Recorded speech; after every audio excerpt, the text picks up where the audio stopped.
ہر کوئی دنیا سے جاتے ہوئے اولاد یاد کرتا ہے۔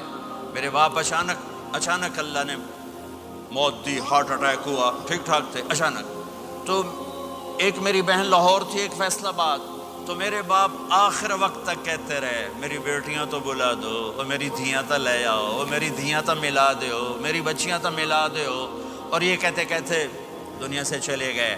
ہر آدمی موت کے وقت یہی کچھ کرتا ہے۔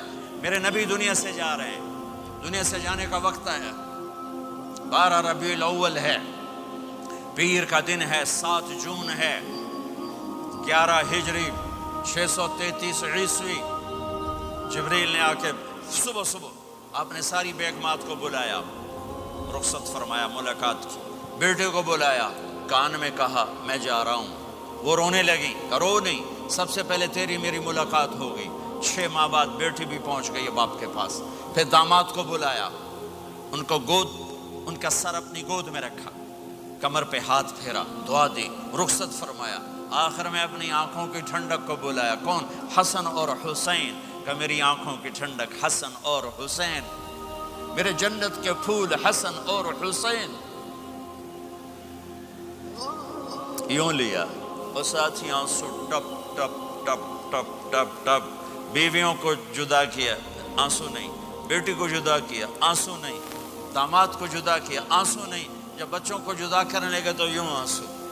ایک کو زہر میں تڑپتے دیکھا، ایک کا کٹا سر نیزے پہ چڑھتے دیکھا، تو آنسو رک نہیں سکے، دعا نہیں کی، ہاتھ نہیں اٹھائے، اللہ کی تقدیر کے سپرد کر دیا، اولاد کو ذبح ہونے کے لیے تیار کر لیا کہ کل میری امت اولاد کے پیچھے جھوٹ نہ بولے، رشوت نہ لے، حرام کاروبار نہ چلائے، دھوکہ نہ دے، فراڈ نہ کرے، بچوں کو کہاں سے کھلائیں، بچوں کو کہاں سے پلائیں، کہ یہ میرا حسین کا سر کٹ کے نیزے پر چڑھا ہوا ہے۔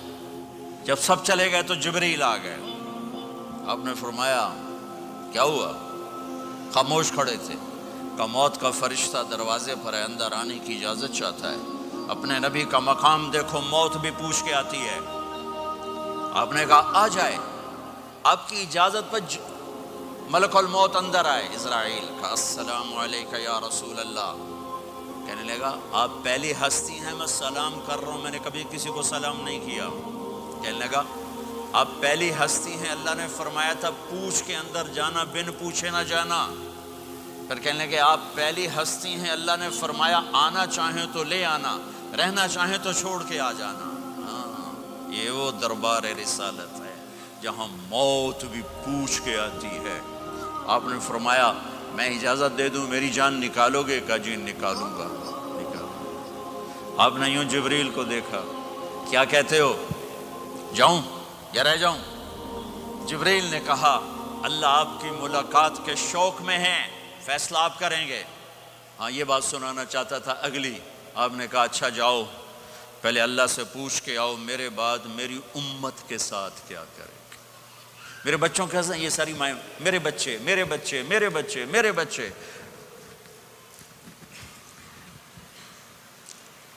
میرے نبی کو تو پتا تھا کہ یہ تڑپ تڑپ کے ایک زہر میں جائے گا اور ایک کا سر کٹ کے نیزے پہ چڑھے گا، کیوں نہیں ان کے لیے ہاتھ اٹھائے؟ ہمارے لیے کیوں روئے کہ جاؤ اللہ سے پوچھ کے آؤ میرے بعد میری امت کے ساتھ کیا کرے گا، میں پھر جواب دوں گا۔ جبریل واپس گئے، موت کا فرشتہ کھڑا ہوا ہے، جواب آیا یا رسول اللہ آپ کا رب کہہ رہے ہیں آپ کی امت کو تنہا نہیں چھوڑوں گا، مجھے میرے رب کی قسم جو سن رہا ہے جس نے ہمیں یہاں جمع کیا ہے، سنو میری بات غور سے، اگر میرے نبی یہ سوال نہ اٹھاتے تو آج میں اور آپ بھی بندر خنزیر میں بدل چکے ہوتے۔ میری اور رب کی کوئی رشتہ داری نہیں ہے۔ اس امت نے وہ سب کچھ کر دیا جو پہلی امتوں نے کیا، لیکن کون ہے جس نے عذابوں کو روکا ہوا؟ وہ میرے نبی کے آنسو، میرے نبی کی آہیں، میرے نبی کی دعائیں، میرے نبی کی فریادیں، میرے نبی کی تڑپ، میرے نبی کا رونا، میرے نبی کا پیٹ پہ پتھر باندھنا، اس نے روک دیا۔ کوئی نبی جاتے ہوئے امت کے لیے نہیں رویا، واحد نبی ہیں جو جاتے ہوئے امت کے لیے روئے، میری امت میری امت میری امت۔